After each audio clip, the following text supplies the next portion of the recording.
మన ప్రభువైన యేసుక్రీస్తు నామంలో మీ అందరికీ వందనాలు. ఈరోజు ఆదికాండం 31వ అధ్యాయం చదువుకుందాం. లాబాను కుమారులు మన తండ్రికి కలిగినది యావత్తును యాకోబు తీసుకొని మన తండ్రికి కలిగిన దాని వలన ఈ యావదాస్తి సంపాదించినని చెప్పుకొనిన మాటలు యాకోబు వినెను. మరియు అతడు లాబాను ముఖం చూచినప్పుడు అది నిన్న మొన్న ఉండినట్లు అతని ఎడల ఉండలేదు. అప్పుడు యెహోవా నీ పితరుల దేశమునకు నీ బంధువుల యొద్దకు తిరిగి వెళ్ళుము, నేను నీకు తోడై ఉండేదనని యాకోబుతో చెప్పగా, యాకోబు పొలంలో తన మంద యొద్దకు రాహేలును లేయాను పిలువనంపి వారితో ఇట్లా నేను మీ తండ్రి కటాక్షము నిన్న మొన్న నా మీద ఉండినట్లు ఇప్పుడు నా మీద ఉండలేదని నాకు కనబడుచున్నది. అయితే నా తండ్రి యొక్క దేవుడు నాకు తోడై ఉన్నాడు. మీ తండ్రికి నా యావత్ శక్తితో కొలువు చేసినని మీకు తెలిసై ఉన్నది. మీ తండ్రి నన్ను మోసపుచ్చి 10 మార్లు నా జీతం మార్చెను. అయినను దేవుడు అతని నాకు హాని చేయనీయలేదు. అతడు పొడలు గలవి నీ జీతం అగునని చెప్పిన ఎడల అప్పుడు మందలన్నీ పొడలు గల పిల్లలని నేను చారలు గలవి నీ జీతం అగునని చెప్పిన ఎడల అప్పుడు మందలన్నీ చారలు గల పిల్లలని నేను అట్లు దేవుడు మీ తండ్రి పశువులను తీసి నాకు ఇచ్చాను. మందలు చూలు కట్టు కాలమున నేను స్వప్నమందు కనులెత్తి చూడగా గొర్రెలను దాటు పొట్టేళ్ళు చారలైనను పొడలైనను మచ్చలైనను గలవై ఉండెను. మరియు ఆ స్వప్నమందు దేవుని దూత యాకోబు అని నన్ను పిలవగా చిత్తము ప్రభువా అని చెప్పి తిని. అప్పుడు ఆయన నీ కన్నులెత్తి చూడుము, గొర్రెలను దాటుచున్న పొట్టేళ్ళన్నీ చారలైనను పొడలైనను మచ్చలైనను గలవి. ఎలియనగా లాబాను నీకు చేయుచున్నది యావత్తును చూచి తిని. నీవెక్కడ స్తంభం మీద నూనె పోసితివో, ఎక్కడ నాకు మ్రొక్కుబడి చేసితివో ఆ బేతేలు దేవుడను నేనే. ఇప్పుడు నీవు లేచి దేశంలో నుండి బయలుదేరి నీవు పుట్టిన దేశమునకు తిరిగి వెళ్ళుమని నాతో చెప్పాను నేను. అందుకు రాహేలును లేయాయు ఇంకా మా తండ్రి ఇంట మాకు పాలు పంపులెక్కడివి? అతడు మమ్మను అన్యులుగా చూచటలేదా? అతడు మమ్మను అమ్మివేసి మాకు రావాల్సిన ద్రవ్యమును బొత్తుగా తినివేసెను. దేవుడు మా తండ్రి యొద్ద నుండి తీసివేసిన ధనమంతయు మాదియు మా పిల్లలదియునై ఉన్నది కదా. కాబట్టి దేవుడు నీతో చెప్పినట్లల్లా చేయమని అతనికి ఉత్తరమీగా యాకోబు లేచి తన కుమారులను తన భార్యలను ఒంటెల మీద నెక్కించి కనాను దేశమునకు తన తండ్రి అయిన ఇస్సాకు నొద్దకు వెళ్ళుటకు తన పశువులన్నిటినీ తాను సంపాదించిన సంపద యావత్తును పద్దనరాములో తాను సంపాదించిన ఆస్తి యావత్తును తీసుకుని పోయెను. లాబాను తన గొర్రెల బొచ్చు కత్తిరించుటకు వెళ్ళి ఉండగా రాహేలు తన తండ్రి ఇంటనున్న గృహ దేవతలను దొంగిలెను. యాకోబు తాను పారిపోవచ్చున్నానని సిరియా వాడైన లాబానుకు తెలియచేయకపోవటం వలన అతని మోసపుచ్చినవాడు ఆయను. అతడు తనకు కలిగినదంతా తీసుకొని పారిపోయాను. అతడు లేచి నది దాటి గిలాదను కొండ తట్టు అభిముఖుడై వెళ్ళెను. యాకోబు పారిపోయినని 3వ దినమున లాబానుకు తెలుపబడెను. అతడు తన బంధువులను వెంటబెట్టుకుని 7 దినముల ప్రయాణమంత దూరము అతన్ని తరుముకొని పోయి గిలాదు కొండ మీద అతని కలుసుకొనెను.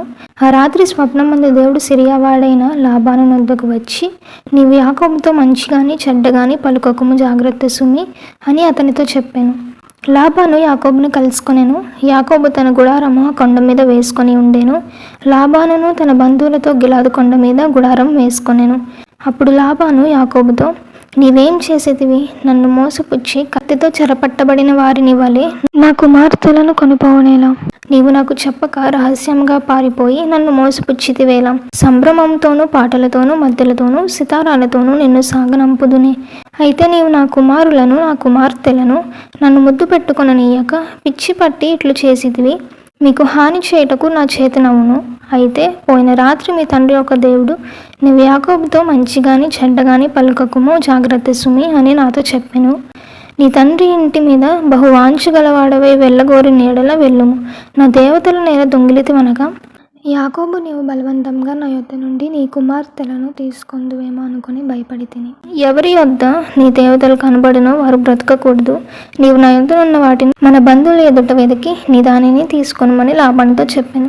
రాహేల్ వాటిని దొంగిలెనని యాకోబునకు తెలియలేదు.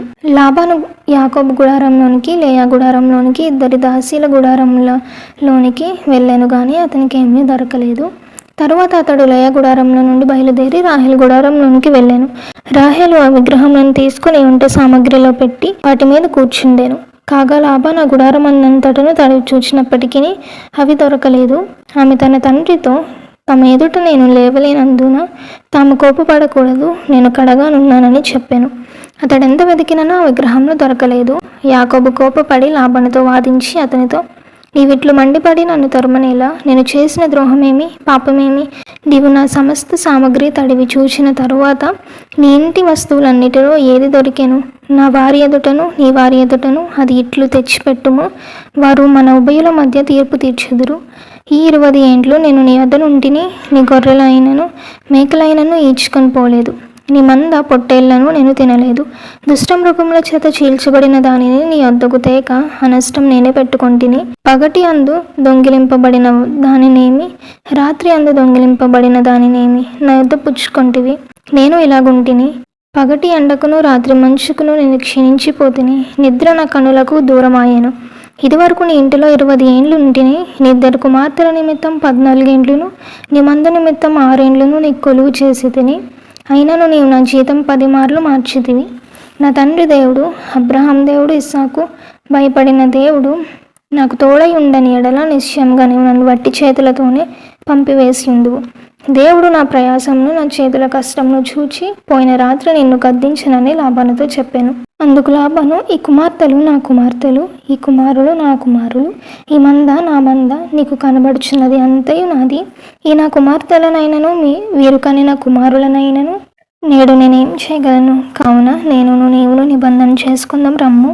అది నాకును నీకును మధ్య సాక్షిగా ఉండునని యాకోబుతో ఉత్తరమీయగా, యాకోబు ఒక రాయి తీసుకొని దానిని స్తంభంగా నిలవబెట్టెను. మరియు యాకోబు రాళ్ళు కూర్చుడని తన బంధువులతో చెప్పెను. వారు రాళ్ళు తెచ్చి కుప్ప వేసిరి.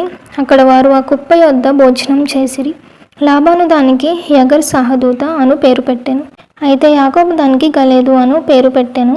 లాబాను, నేడు ఈ కుప్ప నాకును నీకును మధ్య సాక్షిగా ఉండునని చెప్పెను. కాబట్టి దానికి గలేదను పేరు పెట్టెను. మరియు మనము ఒకరికొకరము దూరంగా నుండగా యెహోవా నాకును నీకును మధ్య జరుగునది కనిపెట్టునని చెప్పెను గనుక దానికి మిస్పాను పేరు పెట్టబడెను. అంతటా లాబాను, నీవు నా కుమార్తెలను బాధపెట్టినను, నా కుమార్తెలను గాక ఇతర స్త్రీలను పెండ్లి చేసుకొనినను చూడుము, మన యొద్ద ఎవరునూ లేరు కదా, నాకును నీకును దేవుడే సాక్షి అని చెప్పెను. మరియు లాబాను, నాకును నీకును మధ్య నేను నిలిపిన ఈ స్తంభమును చూడుము, ఈ కుప్ప చూడుము. హాని చేయవలెనని నేను ఈ కుప్ప దాటి నీ యొద్దకు రాకను, నీవు ఈ కుప్పను ఈ స్తంభమును దాటి నా యొద్దకు రాకను ఉండుటకు ఈ కుప్ప సాక్షి, ఈ స్తంభమును సాక్షి. అబ్రహాము దేవుడు, నాహోరు దేవుడు, వారి తండ్రి దేవుడు మన మధ్య న్యాయం తీర్చునని చెప్పెను. అప్పుడు యాకోబు తన తండ్రి అయిన ఇస్సాకు భయపడిన దేవుని తోడని ప్రమాణం చేసెను. యాకోబు ఆ కొండ మీద బలి అర్పించి భోజనం చేయుటకు తన బంధువులను పిలువగా వారు భోజనం చేసి కొండ మీద రాత్రి వెళ్ళబుచ్చిరి. తెల్లవారినప్పుడు లాబాను లేచి తన కుమారులను తన కుమార్తెలను ముద్దు పెట్టుకుని వారిని దీవించి బయలుదేరి తన ఊరికి వెళ్ళిపోయాను. ఈ కొద్ది మాటలు దేవుడు మన వినికిడిలో దీవించి ఆశీర్వదించును గాక. ఆమేన్.